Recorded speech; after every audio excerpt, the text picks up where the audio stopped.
Hello, hello, I'm Tanya Dalton, owner of Inkwell Press and host of Productivity Paradox. We've all heard of FOMO, the fear of missing out. What I want to do today is I want to turn that idea on its head. And I want to talk about the joy of missing out, purposely creating opportunities and experiences so we feel that joy of missing out, that we really can experience life and experience a little bit more happiness. I want to talk to you about 5 habits to embrace the joy of missing out. And be sure to tune in all the way to the end because number 5 is the easiest one to do, but the hardest to implement. So it's definitely my favorite. And don't forget to subscribe before we get started because I have new videos every Tuesday.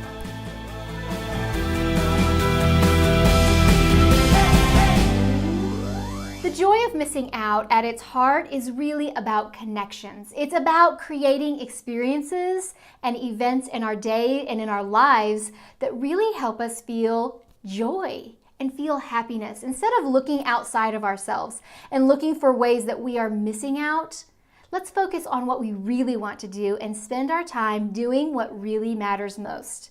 I want you to experience that joy of missing out. The first thing we can do is create a list of activities that you love. I think this is really important because when we have unstructured time, when we have a few minutes to kill or an hour to kill or even a full afternoon, we don't know what to do with ourselves. It's that idea when somebody asks you to what restaurant you want to go to and you can't think of a single thing. We've all experienced that, right? Well, what we do is when we have this unstructured time, we can't think of what we really want to do, so we go for the easy out. We turn on the TV, we scroll through Netflix for a new show to binge, or we pick up our phone. What I want you to do is curate a list of activities that you really do enjoy doing. So when you do find yourself with 15 minutes or 30 minutes, or maybe even a full afternoon, you can look at that list and think, oh, I really do enjoy going hiking, or I love spending time at the park. Remind yourself of the things that you really love and curate a list that feels meaningful to you. Post it in a place where you can easily access it, so at a moment's notice, you can take a quick look and know exactly what it is you want to do. Find a way to experience your day in new and exciting ways.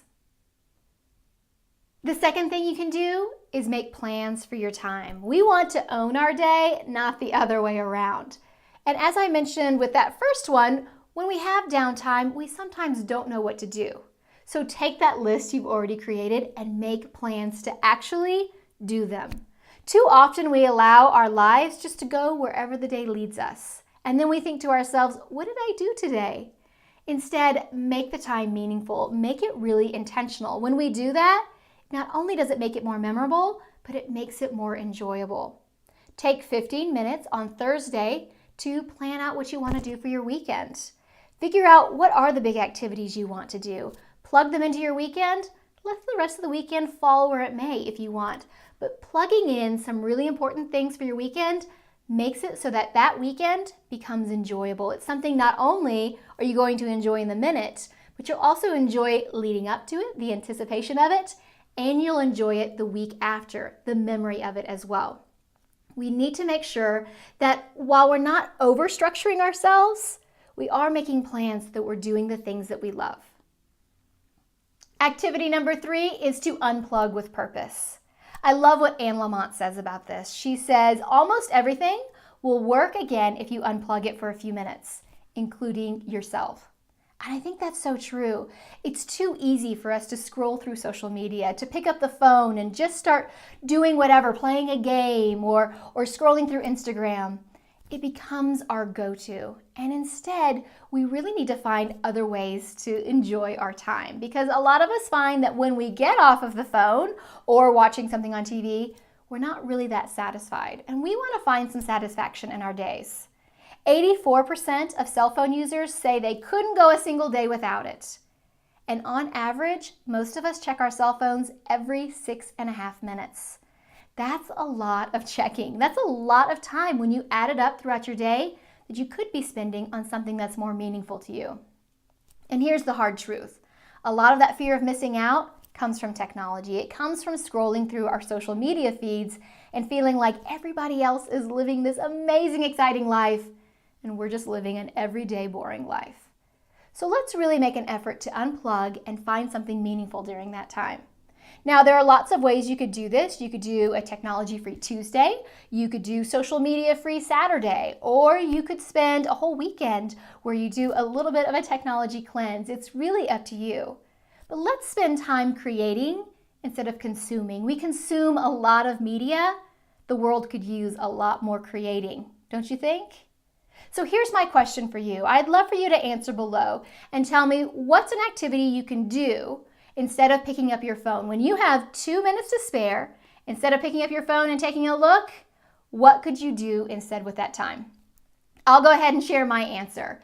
What I do when I'm tempted to pick up my phone, and even if I find myself with my phone already raised, ready to check, instead, I text someone who I haven't spoken to in a while, just to connect, just a quick hello, letting them know I'm thinking about them. And I have found that really helps me stay connected with people I don't see on a regular basis. So I challenge you to share with me what is one thing you could do instead of scrolling social media when you have 2 minutes to spare. And along those same lines is number 4, building our connection with others. Build your connections. Find ways for you to connect with people that you love, or even people that you don't love yet because you don't know them. The best way to really foster these connections is meeting face to face. So create activities and excuses to get together. Instead of being filtered through a screen, find ways for you to meet. One idea is having dinner with your family. Spend time cooking the meal together and spending a little time together. Now, I know that's not easy to do on a regular, everyday basis, but it really can make a difference if you have children. Kids who regularly have meals with their family are less likely to get in trouble with school, they eat healthier, and they live a little bit happier lives. We don't have to do it every day of the week. Maybe you just focus on one day a week. Try to create opportunities to enjoy a meal together. And if dinner's not an option, and it's not for a lot of people, what are some other ways that you can connect with your family or with your friends? Maybe it is an outing at the park, or maybe it's just carving out time for you to go do something together for 5 minutes. It doesn't take long to build these connections with other people. What it takes is focus. It means putting away our phones. It means not being distracted by work. It means giving the people that we love and the people that we really care about our full focused attention. It's all about the quality, not about the quantity. So I want to encourage you to find a way that you can spend a little bit of time with those that you love. And the 5th thing you can do is get comfortable with you. Now, I mentioned at the beginning of this video that this is the easiest thing to do and yet the hardest to implement. And I get it because we feel guilty. We feel like we're not supposed to take time for ourselves. But self-care isn't selfish. We have to take care of ourselves if we want to help others. We've all heard about how the airlines ask you to put your oxygen mask on first. They do that for a reason. You have to take care of you so you can help others. So I want to encourage you to find ways to take care of yourself, to really find ways to enjoy the time you spend with you. And that might mean carving out some time for a bath alone, or, getting in your car and driving by yourself, or simply enjoying a cup of tea on your front porch, all by yourself, enjoying your thoughts and your feelings and your emotions. I think that's something that can feel a little bit uncomfortable at times, but it's so important that we like ourselves. There's a lot of happiness that lies in that feeling of contentment and satisfaction with ourselves. I go much more in depth with spending time alone on my podcast this week, so I would encourage you, if that's something you struggle with, to give that a listen. That's podcast number 81, called The Joy of Missing Out. I also have a couple of blog posts that you might find helpful in learning more about that joy of missing out. So the link to those will be below. If you enjoyed this video, be sure to hit the like button. Don't forget to comment and share with me something you can do when you have 2 minutes instead of scrolling on your phone. And be sure to subscribe because every week we're going to be talking a little bit more about productivity and how it ties in with happiness.